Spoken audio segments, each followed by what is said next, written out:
کیا آپ یقین کریں گے کہ کچھ درختوں کا کٹنا موت اور خوف کو دعوت دے سکتا ہے؟ آج ہم ایک ایسی جگہ موجود ہیں جہاں قدیم درختوں پر کلہاڑی چلتے ہی ایک ایسی دنیا بیدار ہو گئی جسے سویا رہنا چاہیے تھا۔ مقامی لوگوں کا کہنا ہے کہ یہاں اب انسان نہیں بلکہ کالی چھاؤں اور نادیدہ قوتیں راج کرتی ہیں۔ رات کے اندھیرے میں بچوں کے رونے کی آوازیں، انسانی قدموں کی پراسرار آہٹ اور ایسے حملے جنہوں نے یہاں کے رہائشیوں کو گھر چھوڑنے پر مجبور کر دیا۔ صدقہ، خیرات، دعائیں سب بے اثر۔ اور جب ہماری ٹیم حقیقت جاننے وہاں پہنچی تو ہمارا سامنا جن چیزوں سے ہوا وہ کسی بھی انسان کے ہوش اڑانے کے لیے کافی۔ کرسڈ وسپرز میں خوش آمدید۔ میں آپ کی میزبان ہوں۔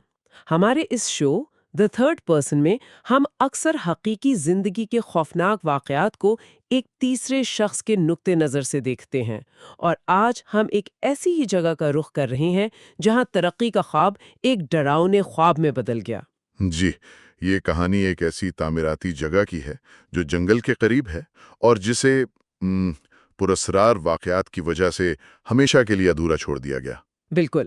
اور آج ہم اسی معاملے کی تہوں میں اتریں گے اور سمجھنے کی کوشش کریں گے کہ وہاں آخر ہوا کیا تھا۔ تو آئیے اس ادھوری عمارت کی پراسرار خاموشیوں کو سنتے ہیں۔ اچھا، تو کہانی کا آغاز ہوتا ہے ایک ایسی زمین سے جہاں ایک نئی عمارت کی بنیاد رکھی جانی تھی، لیکن ویڈیو میں بتایا گیا ہے کہ مسئلہ تب شروع ہوا جب وہاں موجود پرانے اور گھنے درختوں کو کاٹا گیا۔ جی، خاص طور پر پیپر اور نیم کے درخت۔ جاتا ہے کہ پرانے درخت یا ندیاں یہ محض بے جان چیزیں نہیں ہوتی، ایک طرح سے مقدس مانی جاتی ہیں۔ جی، ایک طرح سے وہ قدرتی دنیا اور دوسری دنیا کے درمیان ایک پل کا کام کرتی ہیں۔ اور ذرائع بتاتے ہیں کہ وہاں کے بزرگوں نے خبردار بھی کیا تھا کہ ان درختوں کو چھیڑنا ٹھیک نہیں ہے، اور اگر کاٹنا ضروری ہی ہے تو پہلے صدقہ دیا جائے۔ بالکل۔ دلچسپ بات یہ ہے کہ مالکان نے ان کی بات مانی بھی، بکرے کی قربانی دی گئی، لیکن اس کے باوجود جو ہونا تھا وہ ہو کر رہا۔ یعنی قربانی دینا بھی کام نہیں آیا، مطلب وہ مخلوق کو صدقے سے راضی نہیں ہوئی، یا پھر اس کا غصہ اس سے کہیں زیادہ تھا؟ غالباً دوسری بات زیادہ درست لگتی ہے۔ اس کو اس طرح دیکھیں کہ آپ کسی کا گھر مکمل طور پر تباہ کر دیں اور پھر تلافی کے طور پر ایک چھوٹا سا تحفہ پیش کریں۔ وہ آپ کو معاف تو نہیں کرے گا، بہت کم امکان ہے۔ درختوں کا کٹنا اس مخلوق کے لیے صرف ایک خلل نہیں تھا، یہ اس کے مسکن کی، اس کے گھر کی مکمل تباہی تھی، اور اس کا پہلا اور سب سے شدید رد عمل ان لوگوں کو جھیلنا پڑا جو اس کام میں براہ راست ملوث تھے۔ یعنی وہاں کے مزدور۔ جی، مزدور۔ اور ان مزدوروں کے تجربات تو واقعی رونگٹے کھڑے کر دینے والے ہیں۔ ایک سابق مزدور ہیں منیر احمد، انہوں نے جو تفصیلات بتائی ہیں وہ کسی بھی انسان کو خوفزدہ کرنے کے لیے کافی ہیں۔ وہ کہتے ہیں کہ شروع کے کچھ دن تو سکون سے گزرے، ہاں، سب ٹھیک تھا، لیکن جیسے ہی ایک خاص سب سے پرانا درخت گرا، اسی رات سے واقعات کا ایک نہ رکنے والا سلسلہ شروع ہو گیا۔ اور یہ واقعات صرف انجانہ خوف یا وہم نہیں تھے، یہ تو براہ راست جسمانی اور نفسیاتی حملے تھے۔ بالکل۔ منیر احمد بتاتے ہیں کہ رات کو جب وہ سو رہے ہوتے تو انہیں لگتا جیسے کوئی ان کے بستر کے پاس کھڑا ہے، کبھی کسی کی چادر کھینچ دی جاتی تو کبھی کسی کے پاؤں کو ٹھنڈے ہاتھوں سے پکڑا جاتا، اور یہ سب کے ساتھ ہو رہا تھا، یہ نہیں کہ صرف ایک بندے کے ساتھ کیا جا سکتا۔ ذرائع میں ایک واقعہ تو خاص طور پہ بہت خوفناک ہے۔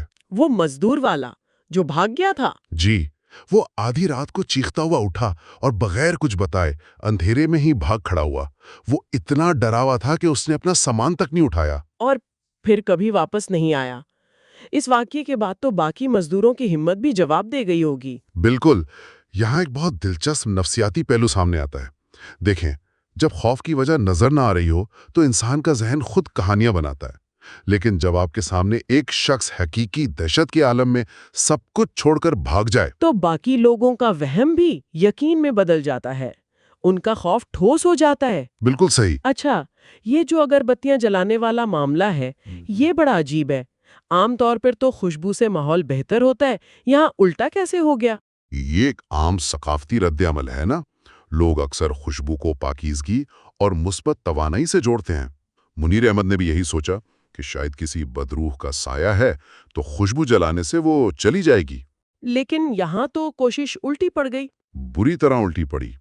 جیسے ہی انہوں نے اگربتیاں جلائیں، واقعات کی شدت اور بڑھ گئی، چیزیں خود بخود گرنے لگیں، سائے زیادہ واضح ہو گئے، اور ایک ایک ناقابل بیان بھاری پن نے پورے ماحول کو جکڑ لیا۔ اس سے کیا مطلب نکالا جائے؟ اس سے دو باتیں سمجھ آتی ہیں۔ ایک کہ وہاں جو بھی مخلوق تھی اسے یہ خوشبو ناگوار گزری، یا دو، اور یہ زیادہ خوفناک امکان ہے کہ اس نے اس عمل کو اپنی حدود میں مداخلت اور ایک چیلنج کے طور پر لیا۔ اچھا، گویا مزدور کہہ رہے ہوں کہ ہم تم سے نہیں ڈرتے۔ اور جواب میں اس مخلوق نے کہا، اچھا تو پھر یہ دیکھو۔ یعنی مزدوروں کی اپنی کوششیں بھی ان کے خلاف چلی گئیں۔ اس کے بعد تو ظاہر ہے پروفیشنل مدد کی ضرورت پڑی ہوگی۔ جی، یہیں پر تحقیقاتی ٹیم کی انٹری ہوتی ہے۔ جب مزدور بھاگ گئے اور کام مکمل طور پر رک گیا تو مالکان نے ٹیم سے رابطہ کیا۔ اور ان کے تجربات تو شاید مزدوروں سے بھی زیادہ خوفناک تھے۔ بالکل، اس ٹیم کو وہاں پہنچتے ہی اندازہ ہو گیا کہ یہ کوئی معمولی جگہ نہیں ہے۔ ان کا استقبال ہی ایک ایسی آواز سے ہوا جس کی وہاں کوئی توقع نہیں کر سکتا تھا۔ شیر کی دھاڑ، ایک ایسی جگہ پر جہاں دور دور تک شیروں کا کوئی وجود ہی نہیں۔ یہ سن کر تو میرے بھی رونگٹے کھڑے ہو رہے ہیں۔ وہ مکمل طور پر سکتے میں آ گئے۔ ویڈیو میں بتایا گیا ہے کہ آواز اتنی قریب اور حقیقی تھی کہ انہیں لگا شیر بس چند قدم کے فاصلے پر ہے۔ لیکن یہ صرف ڈرانے کے لیے تھا۔ یہ صرف ڈرانے سے بڑھ کر تھا۔ دیکھیں، پیرانارمل تھیوری میں اسے انٹیلیجنٹ ہانٹنگ کہا جاتا ہے، جہاں مخلوق صرف اپنی موجودگی کا احساس نہیں دلاتی بلکہ ماحول کو جان بوجھ کر مینیپولیٹ کرتی ہے۔ ایک نفسیاتی کھیل کی طرح۔ بالکل، شیر کی دہاڑ طاقت، غلبے اور خطرے کا حتمی نشان ہے۔ یہ ایک واضح پیغام تھا، یہ میرا علاقہ ہے، یہاں سے چلے جاؤ۔ اور یہ صرف ایک آواز نہیں تھی، اس کے بعد تو جیسے آوازوں کی ایک سمفنی شروع ہو گئی، بچوں کے رونے کی آوازیں، عورتوں کی سرگوشیاں۔ لیکن ذرائع کے مطابق کسی مرد کی آواز کبھی سنائی نہیں دی۔ اس کی کوئی خاص وجہ ہو سکتی ہے؟ یہ بھی اسی نفسیاتی حکمت عملی کا حصہ ہو سکتا ہے۔ بچوں کے رونے کی آواز انسانی ذہن کو فطرتاً اپنی طرف متوجہ کرتی ہے۔ یہ ہمدردی اور تجسس پیدا کرتی ہے۔ شاید ایک طرح کا جال ہو تاکہ ٹیم کے لوگ آواز کی طرف جائیں۔ ہو سکتا ہے۔ اور عورتوں کی سرگوشیاں بے چینی اور یہ احساس پیدا کرتی ہیں کہ آپ پر نظر رکھی جا رہی ہے۔ مرد کی آواز نہ ہونا شاید اس لیے کہ دہاڑ کی صورت میں غلبے کا پیغام پہلے ہی دے دیا جا چکا تھا۔ پھر بات آوازوں سے آگے بڑھ کر اس چیز تک پہنچ گئی جسے انہوں نے اپنی آنکھوں سے دیکھا۔ اچھا، یہ جو سیاہ مخلوق کی بات ہے یہ سب سے عجیب لگتی ہے۔ کیا ذرائع میں اس کی شکل و صورت کے بارے میں مزید تفصیلات ہیں؟ یہ ایک بہت اہم سوال ہے۔ رپورٹ کے مطابق یہ کسی جانے پہچانے جانور جیسی نہیں تھی۔ اس کا قد کوئی 3 سے 4 فٹ تھا، جسم پر سیاہ بال، اور سب سے نمایاں چیز اس کا سر تھا۔ جو جسم کے مقابلے میں غیر معمولی طور پر بڑا تھا؟ جی، اس طرح کی مخلوق کو اکثر زومورفک ایپریشن کہا جاتا ہے، یعنی ایک ایسی روح جو جانور کی شکل اختیار کرے۔ لیکن سب سے خوفناک بات اس کی حرکت تھی۔ وہ دیواروں سے آر پار ہو رہی تھی؟ بالکل، وہ ٹھوس دیواروں اور دروازوں سے ایسے آر پار ہو رہی تھی جیسے وہ پانی ہو۔ ذرا تصور کریں۔ یہ تو حقیقت کے سارے اصول توڑ دیتا ہے۔ آپ ایک ٹھوس دیوار کو دیکھ رہے ہیں اور کوئی چیز اس میں سے ایسے گزر جائے جیسے وہ ہے ہی نہیں۔ اور یہی اس کا مقصد تھا، یہ دکھانا کہ وہ مادی دنیا کے قوانین کی پابند نہیں ہے۔ ذرائع یہ بھی بتاتے ہیں کہ اس کی آنکھیں اندھیرے میں چمکتی تھی، کبھی سفید تو کبھی سرخ۔ اور وہ بار بار نظر آ رہی تھی؟ جی، اس کا بار بار مختلف جگہوں پر نظر آنا اور پھر غائب ہو جانا ٹیم کے لیے ذہنی طور پر انتہائی تھکا دینے والا تھا۔ اس کے علاوہ ٹیم کو مسلسل کنچے کھیلنے کی آوازیں آتیں۔